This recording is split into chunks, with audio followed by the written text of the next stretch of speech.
Welcome to Inspiring China. I'm Greg. Financial service is about forecasting the probability, events, and make the best of the result. In other words, its objective is to calculate the risk and return. During the global financial crisis, Wall Street has missed it big time, except for Goldman Sachs, which made handsome profit during the calamity utilizing technology. It is believed that the abacus was first used by Babylonians as early as 2400 BC as world's first calculator. Au-Yeung arithmetic, the earliest surviving mathematics text from China in 202 BC, lays out an approach using mathematics to solve problems. Throughout centuries, calculation machines have also evolved. German astronomer and mathematician Wilhelm Strickert designed the calculating clock in 1623, followed by world's first functional calculator in 1773, first mechanical calculator in 1820, first all-transistor calculator in 1954, and first supercomputer in 1964. Throughout the 1950s, computers were increasingly used to process large amounts of data and began to come to use in business. Today, silicon-based computer is fast reaching its limit. Scientists have already started in early 1980s of proposing a more powerful machine that has potentials to simulate things that a classical computer could not.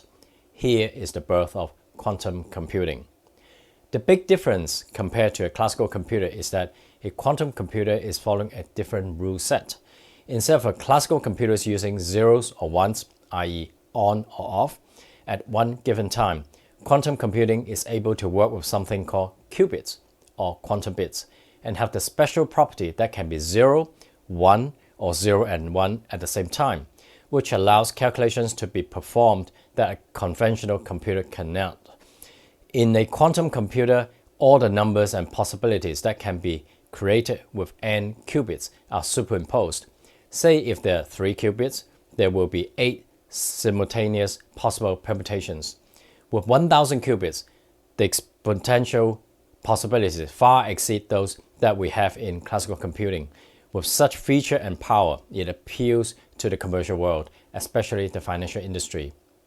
In 2019, Google's prototype quantum computer completed a highly complex calculation in minutes, which would have taken a supercomputer 10,000 years to accomplish.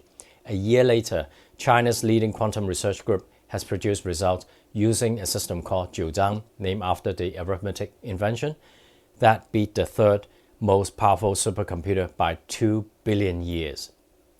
According to McKinsey, quantum computing could allow faster and more accurate decision-making, for example, determining an optimal investment portfolio mix. In a data-heavy world, ever more powerful computers are essential to calculating probabilities accurately.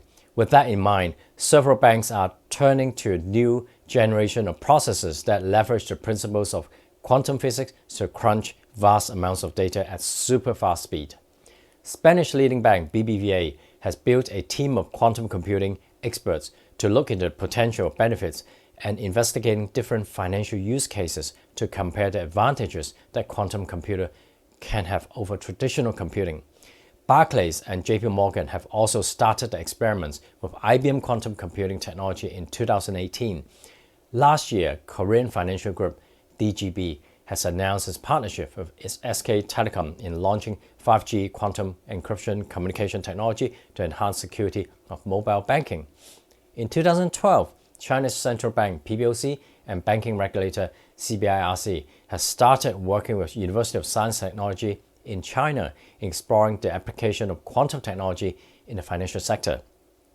Currently, added with the top 5 state-owned banks, major joint stock banks and city commercial banks have already testing secure communication through quantum technology. Other leading banks in the country have already expressed the viewpoints of quantum computing's applicability in the banking industry and the possible combination of quantum computing and artificial intelligence that could resolve many of the industry's bottlenecks. For example, quantitative investment that includes stock selection, quantitative timing, statistical arbitrage, and algo trading. Robot advisors using algorithms to form and manage investment portfolios. High-frequency trading strategy that profits from market price inefficiency depending on the execution speed. Risk management tools utilizing Monte Carlo models based on multiple dimensions and product types. All of this can be benefited by the supercomputer of quantum computing that drives speed. The application of quantum computing can apply to industries beyond financial sector, artificial intelligence and machine learning, computational chemistry, drug design and development, cybersecurity and cryptography, logistics, optimization, and weather forecasting. It may be a long while before quantum computing becomes mainstream in the financial sector, but it has already opened the door of possibilities that we never imagined before. Like artificial intelligence that has gone through different stages of ups and downs since the 1950s, today AI is no longer hype and already widely used across industries. That becomes the new normal. As for quantum computing, recent studies predicted a multi-billion-dollar quantum industry by 2030. Countries have already in the quantum race pursued for the next major milestone and breakthrough. Hopefully, it can also help us to prevent the next financial crisis.